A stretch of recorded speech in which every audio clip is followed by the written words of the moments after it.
Hey everyone, I'm Ray and I'm here with another episode of Ray's Reality Podcast. Today I'm going to look at the second episode of Big Brother 24.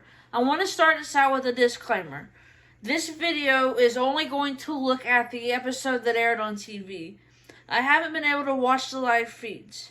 So anything that is said is coming directly from what was on TV yesterday.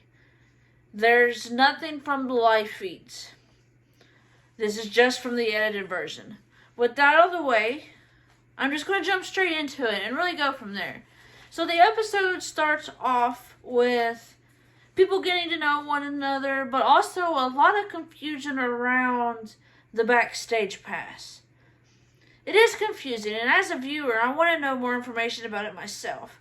I want to know how somebody can be nominated, which means they can't be evicted, but there still could be the first house guest to leave. So, along with all the other house guests, I'm very curious to know what we haven't been told yet. I'm hoping that in the next episode we will find out more about the backstage pass, but I have a feeling it's not going to be released until the eviction episode. So just a couple more episodes of hanging in there and waiting to see what actually happens. So after everybody gets to know one another, they sit around on the couch and tell who they are. A little bit later, Daniel comes out and has to name the first 4 have-nots of the season. Being HOH and having to name the first 4 have-nots of a season is a great way to get some blood on your hands as well. And when he was looking at everybody, I was wondering who he would pick. But Michael volunteered first. Michael volunteering first had strategy behind it because he thought that if he volunteered, he would have a better shot of not going on the block because he's doing a favor for the HOH and therefore doesn't have to let the HOH get the blood on his hands for it. And doing a favor, Michael thought that it was a great chance for him to be safe throughout the rest of the game. And then after he volunteered, Joseph, Monte, and Kyle also volunteered. So there had to be strategy behind them volunteering as well, because why would anyone volunteer to be a have-not? I wouldn't do it. Even if it did gain me favor with the HOH, it's just not something that I would do because I don't think anybody really wants to be a have-not. So whenever these people are doing something in the game, there has to be some sort of strategy behind it, some sort of reasoning behind it all. And maybe we'll figure that out later. So the next thing is Daniel and Nicole are talking in the HOH room, and while they're talking, they essentially make a final 2 deal with each other. And I personally think it's too early to have a final 2 deal because it's not even the second week yet. And the game is hopefully going to be pretty fluid throughout it. So there's going to be a lot of changes. And I would hate to see one of them go pretty early on because they go into this final 2 deal. They call it themselves the Rogue Rats. I can see them sneaking around, infiltrating other alliances, and going from there, and maybe getting far in the game. But at the same time, you have to consider what's best for your game down the line. And if it's best for one of them to betray the other one to make it further into the game, are they going to do that, or are they going to try to hold to that final 2 deal? That right there raises a lot of questions and a lot of concern because they could easily throw their game away. Of course, they're not going to say no to each other because Daniel's the HOH, and if Nicole said no, she could easily find herself on the block. So, the next set of alliances is the Scorpio sisters, which is Paloma and Alyssa. They were talking about how they bonded real quickly, and they bonded over the backstage pass because they're both on the backstage. They both have the same questions and concerns about what the backstage pass actually means and if they're actually going to be in the Big Brother house after eviction night.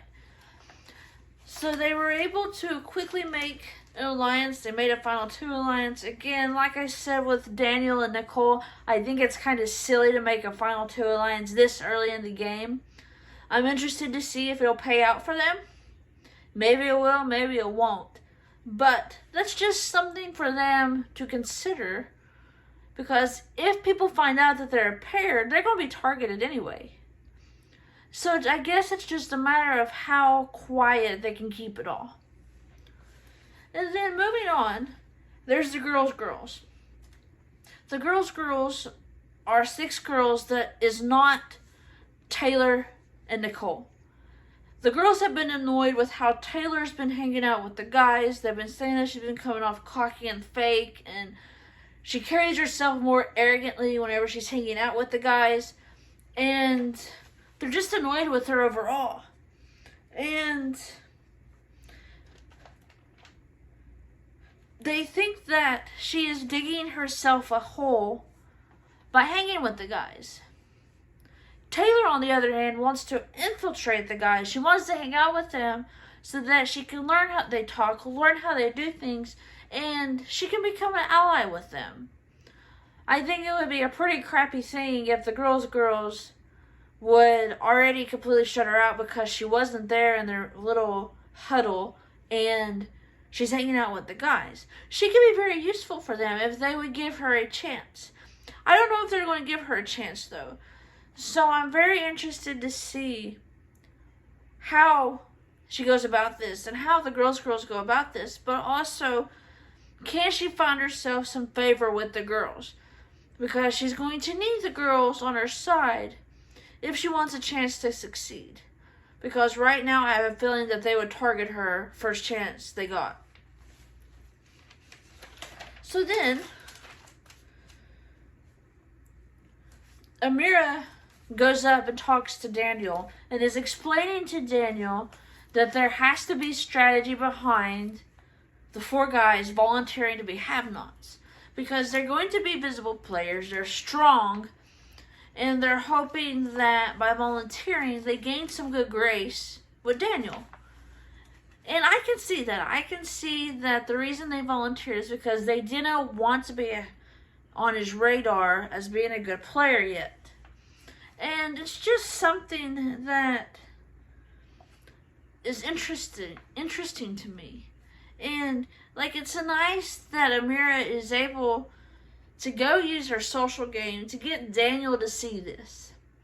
It doesn't matter if it's true, because right now everything's about perception. And whenever you're playing a game, perception is reality. How others perceive you is the reality. That's how you're going to be received throughout the game by the rest of the house guests. So if Daniel believes Amira and thinks that there is a reason that the guys volunteered to be a have-not because they wanted to lessen their target a little bit, that can make them bigger targets moving on. Because after that conversation, Daniel even says that they are now on his radar because of that. So they volunteered not to be nominated. And that's a very good strategy for them if it is to work out. Will it work out? I don't know. I just have to believe that they can build strong enough relationships with Daniel as the HOH that he wouldn't nominate them if he had the choice. But right now they're on his radar, and it's going to make things interesting for them in the Big Brother house.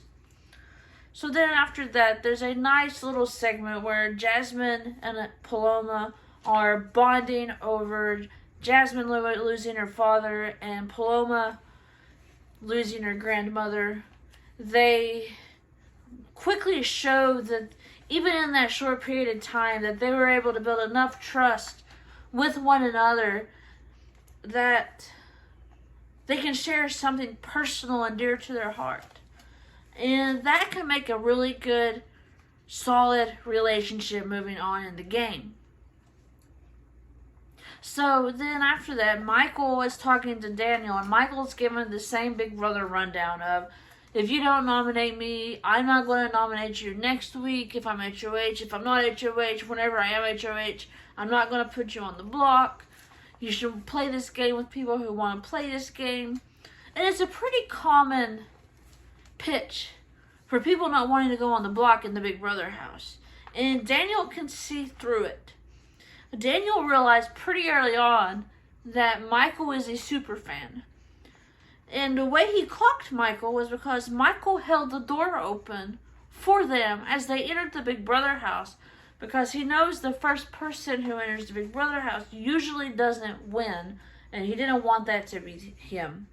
So Daniel instantly has Michael even more on his radar compared to what he did before, after they talked with Amira. So Michael needs to be careful. And even though he's trying to lay low, trying to sell that he works in an escape room and that he's not an attorney, he still needs to be careful, because these clues about him have given away that he's a super fan and knows a lot about the show. And sometimes that can come off as threatening to other people who are playing the game. And so then they're all sitting in the kitchen, and Kyle talks about how he grew up as a Mormon and how he lived a very sheltered life and didn't have much diversity in his life. And he's wanting to learn from the diverse group of people in the Big Brother house, because there's 16 people there, and all 16 people are different. None of them are the same, and they all have different backgrounds and different stories. And I just think it's fascinating that he wants to get to know them and learn more about different cultures and background. And this leads to Joseph talking about how most of his family is Muslim, but his stepmom and her family is Christian, and he respects both religions.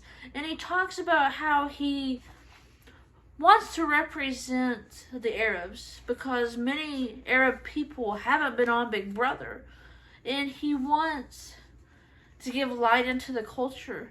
And I think that this is a very good opportunity for him, and I think that he has a good story going on, and because it's nice to see people of diverse backgrounds and cultures being on there, because they want people to see more of their culture. So it's fascinating, and I hope he does well. I hope Kyle does well too, because I think it's a wonderful way for both of them to grow as they continue on this adventure.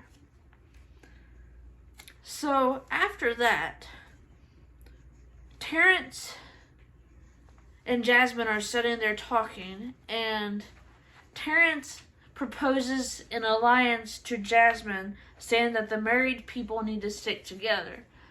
Jasmine wasn't too sure what to feel about that, and I think that's going to make an interesting dynamic between the two of them, because they're both married, but Jasmine doesn't necessarily see that as a reason to be in an alliance, and I understand that. But Terrence is looking for allies, and I think that at this moment, he's just really wanting to grab anything to give him a better chance of staying in the Big Brother house.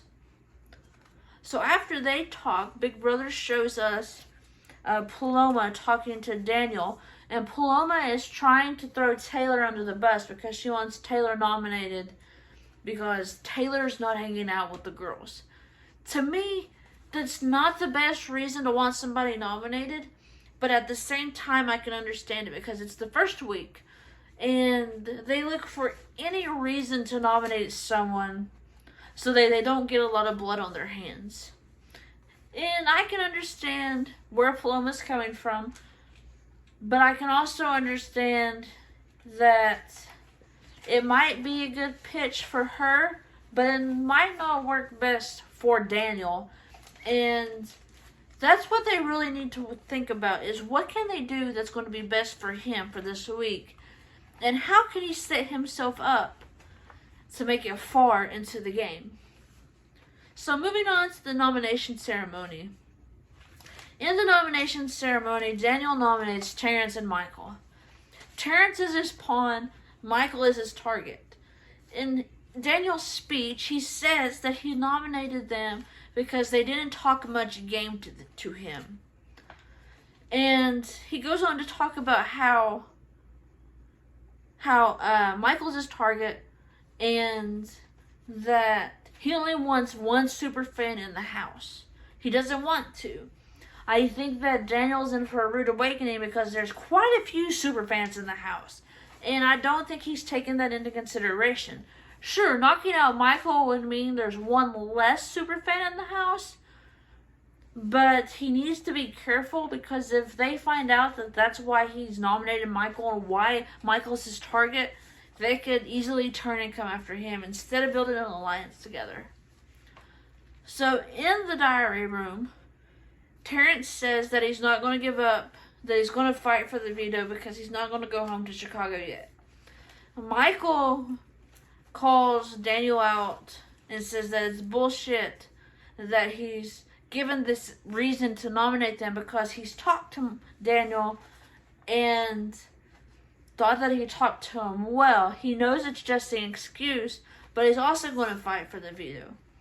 And at the end of it, Paloma is in the diary and talking about how Taylor wasn't nominated, but she's happy that 2 guys were nominated because it's not 2 girls.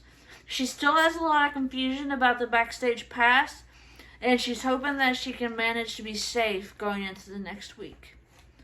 That's all I have for you all today.